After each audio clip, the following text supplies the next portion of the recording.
hi everybody. Welcome to another Henrico's Environmental Action Resource Team podcast. I'm Jeff Weidel, your host, and I'm really glad that you were able to join us today. We are going to be kind of going over what I would consider to be kind of a hot topic, and we'll find out a little bit more about that soon. So anyway, we have two guests here today. We have Bentley Chan and we have Beth San Martin. Beth is the public relations specialist for Henrico County, and she deals with the Department of Public Utilities and the Department of Public Works. And Bentley is the director of Department of Public Utilities, and he is the water guru for the county. So welcome.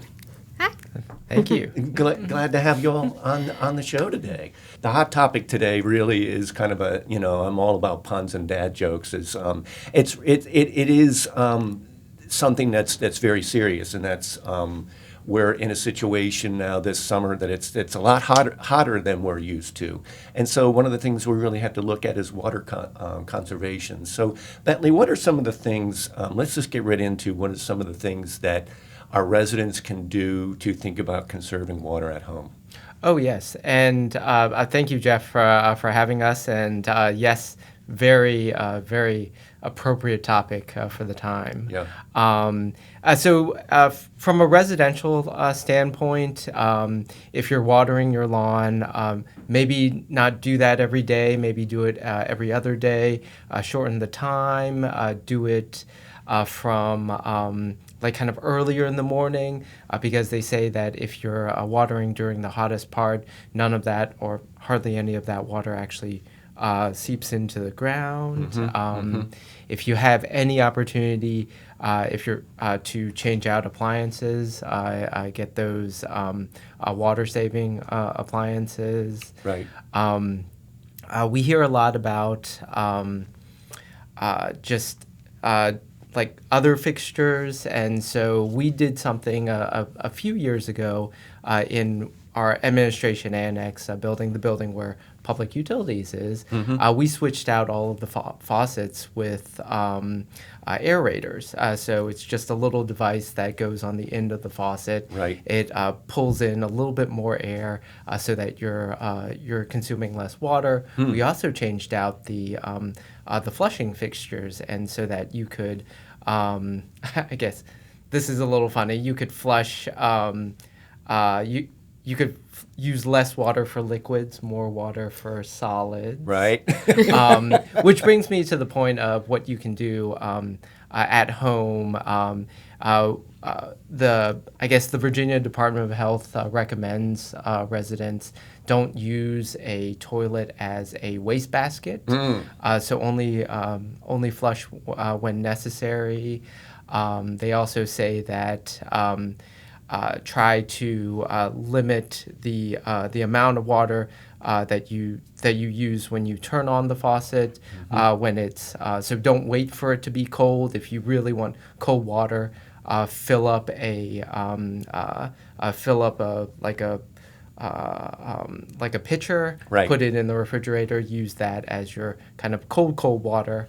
So that you don't leave the faucet on trying to wait for it to be cold. And then the thing that we've been taught ever since we're young, don't leave the faucet on while you're brushing your teeth. Right. So those sorts of things, very easy to do. It just takes the mindset to do it. Right. Okay, Beth, I'm going to go ahead and put you on the spot here. How are you doing your water consumption at home? Are you trying to conserve? We're not perfect, none of us. Well, we actually do a lot of those in our house already. Right. Just because my husband and I are both, we try to think environmentally. So a lot of our appliances are energy efficient. When we moved into our house in 2020, we had to get a lot of new appliances. So that was one of the things that we really looked for when we had to buy new appliances. Right. I really looked for that. Another thing that we do that I read online when we started this drought watch, I wanted to put something out, and it's pinned on our Facebook page. It's on our X page. Hey, we're in a drought watch. Here are just some small things that you can do on a daily basis. And one of those was to make sure that your dishwasher, your washer, and things like that, you're actually running full loads and not doing these tiny little ones throughout the day or throughout the week or whatever your consumption is to try to actually fill things up before you run them instead of doing the smaller loads to conserve that water. Right. You know, I saw a commercial months ago with one of the companies that makes soap for dishwashing machines, and they said that, oh, we've got this new thing that you can put like 3 or 4 things in there and run it. And it's like, no, that's not what you do. It's not what you're supposed to do. Not at all. Also, Beth, I wanted to ask you, what do you think of the idea that this really has to be a collaboration between the government and the community as far as really making an impact on conserving our natural resources? Well, so, I mean, as a public relations person, I truly believe in getting information out to the public. Mm-hmm. I truly believe that it's important for our community to be clued into what we're doing Mm-hmm. and the information that we're putting out. And, you know, working for Public Works and Public Utilities, I think there's a lot of important information that's going out. Mm-hmm. So not just because, you know, it helps my numbers, I really want people to follow us on Facebook, on X, on Nextdoor, all of that, the government page, plus the DPU and DPW page, where we can get into a little bit more of that niche content. I really, really do encourage it because I work really hard with Bentley, with Terrell, who is the Director of Public Works. Right. What is important right now? I try to keep an eye out for things. Of course, I'm going to miss things. Yep. And I encourage people to reach out on those avenues if there's something that they are thinking of. You know, I think I would like to hear what the government has to say about this. That's something we can look into. Sure. So I think it's important to be clued in. We really try to get that information out to just really help as much as possible. Right. One of the things that I was thinking about is that a lot of times, unless it's right in front of your face, sometimes things tend to be a little what they say, out of sight, out of mind. Should we be considering water conservation year-round or only when times are tough? I mean, year-round, absolutely. Yeah. You spoke about natural resources and the need to protect those resources. Right. The James River, where we get the majority of our drinking water, is a natural resource that should be preserved. And we should be looking at it, we should be thinking about it year-round, not just when it's really dry outside and the grass is burnt up, Yeah. but always. Yeah. We talked about that it's a collaboration between the government, local government, and the community at large. Bentley, what are some of the things that the county has in place to be prepared for times of drought? So we work in close partnership with our within the region. So City of Richmond, Chesterfield County, Hanover County, Goochland County, all of the counties that surround us in actively maintaining the river and making sure that these levels are conducive for not only our use but also fish and wildlife. Right. And so we're looking at that year-round, and we work in close partnership with the Department of Environmental Quality, so a state agency, to make sure that these resources are available to everyone. Right. And so it's important that everybody be aware of what's going on, as well as doing their part. And we spoke about public and private, as well as community partnerships, and it all goes to that. It all goes to everybody doing their part. Now, one of the things that the county kicked off a number of years ago that's now coming to fruition, I'm very happy to say that the Cobbs Creek Reservoir, so the regional drought mitigation reservoir, Right. is close to being complete. Awesome. We are looking to, hopefully in wetter weather, being able to fill it, but a lot of the testing of the equipment is all done, and so we're ready to fill that up. And so that reservoir is a 1,100 acre site in Cumberland County that Right. Henrico owns and maintains, that will hold 15 billion gallons of water. Seriously. Yes, 15 billion, and Wow. and with the ability to, in conditions like this, open that valve and release water back into the James River Right. to help mitigate drought conditions. Wow, that's great. All right, we all get to do a Yahoo. Yes. Woohoo! Yeah. Woohoo. And it's beautiful out there. Wham, wham, wham. New Year's Eve. Yeah. Awesome. Also, one of the things I wanted to get into, I understand too that the water treatment facility kind of adjusts their volume based on need throughout the year. And that is correct, yes. And so on both ends of the pipe, the water production and the wastewater treatment. And so as long as we've been in business, as long as we've been running those two facilities, we've gotten very good at kind of regulating what we use. So, Right. I mean, we use resources, we use electricity, we use chemicals, and we use everything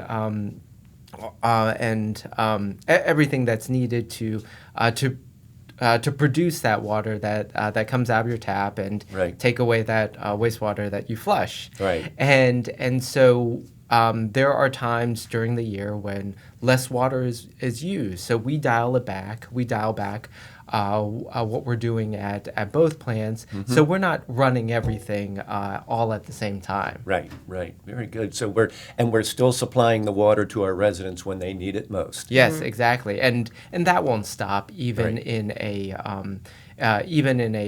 restriction mode as dictated by DEQ. Right. We will still be able to provide water. We would just ask that residents, hey, be mindful of those extraneous uses and really focus on the health and well-being, like hand washing, showers, Right. and cleaning versus washing your car or Right. watering your lawn. Right.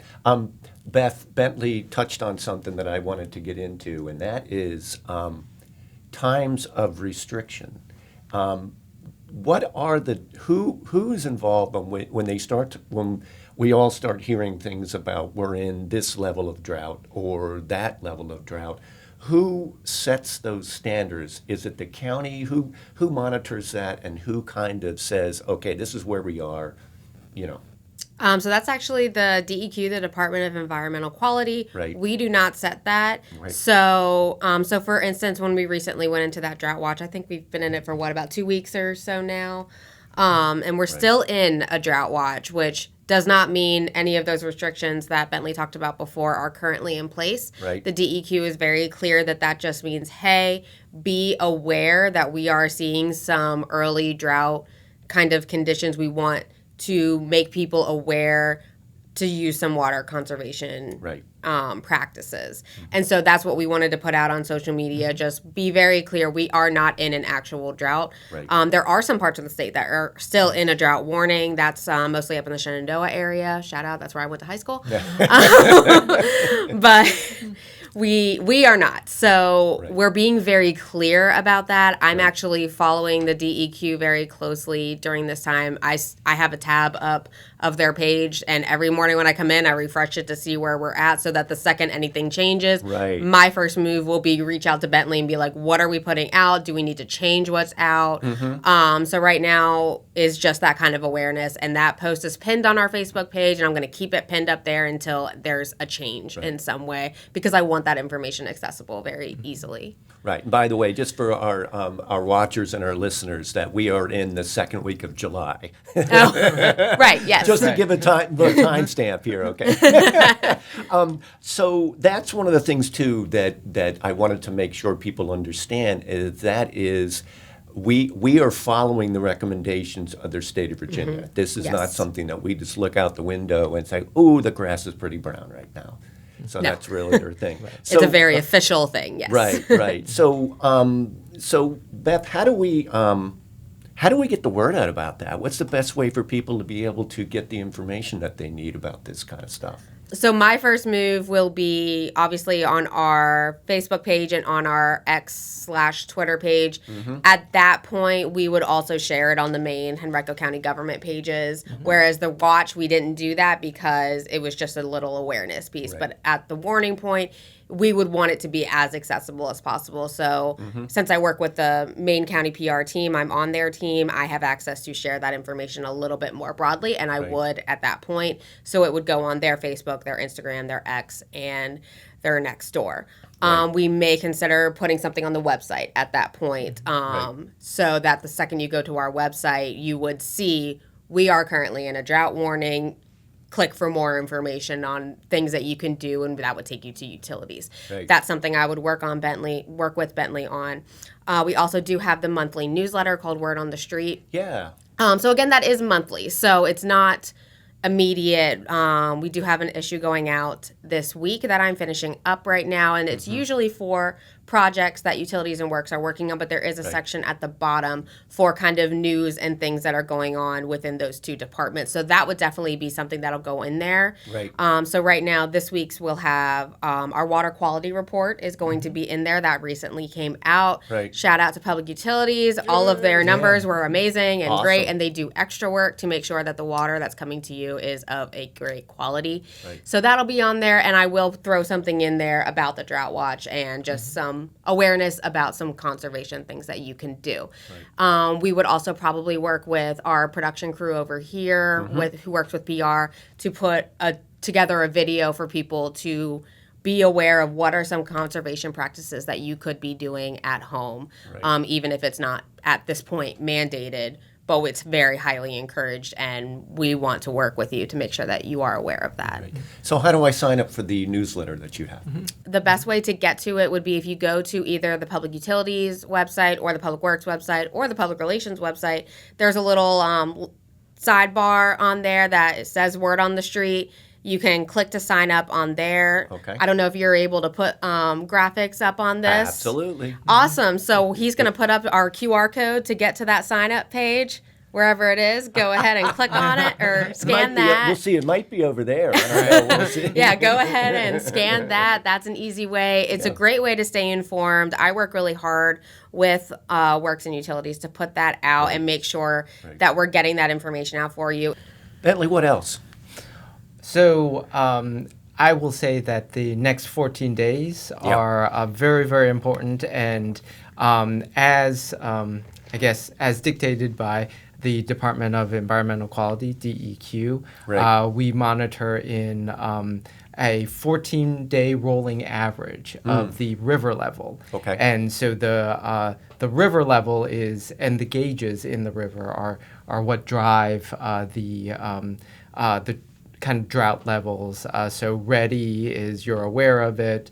Reduction is, hey, please conserve, and restriction is you must conserve. And so you have to be in those levels for kind of 14 days before you have to kick off a big effort like Beth is talking about. And so us working with our regional partners, there is normally a press release that goes out, and then just an effort by the entire community to do their part. Right. Very cool. Well, speaking of getting the word out, this is a H.E.A.R.T podcast, in case you were wondering.